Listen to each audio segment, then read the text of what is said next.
¿Cuáles son los efectos negativos de las aplicaciones de citas? Sí, no, y gracias por la invitación, ¿verdad? Es un tema muy interesante porque es bien parecido al uso de las social medias, ¿verdad? Que hablamos anteriormente. Y vimos un aumento como la pandemia en los últimos 2 años, poco más de 2 años ya casi, ha aumentado el uso de estas aplicaciones. Y no voy a mencionar el nombre porque son muchísimas, pero sí, ha aumentado en algunos casos 700%, o sea, 7 veces lo que usaban anteriormente. Y esto puede ser pues porque la pandemia causó que estemos aislados, ¿verdad? Nos sintiéramos solos, estuviéramos en la casa sin salir, no había esa socialización, ¿verdad? De ver otras personas, de ir a lugares donde se socializaba anteriormente porque ya estaban cerrados o estaban las condiciones de la pandemia. Y entonces pues el aumento fue increíble.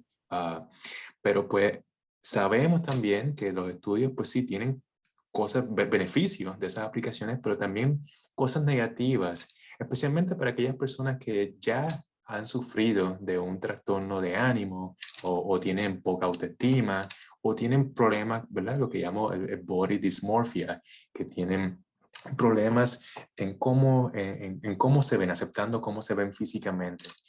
Y hemos visto cómo estas aplicaciones pues tienen un efecto negativo en estas personas, especialmente en estas personas que ya son vulnerables a sentirse rechazados por otra persona, ¿verdad? Sabemos que esto pues, tiene un patrón de muchos colores, ¿verdad? Unos swipe a la izquierda, para la derecha, y es un acondicionamiento.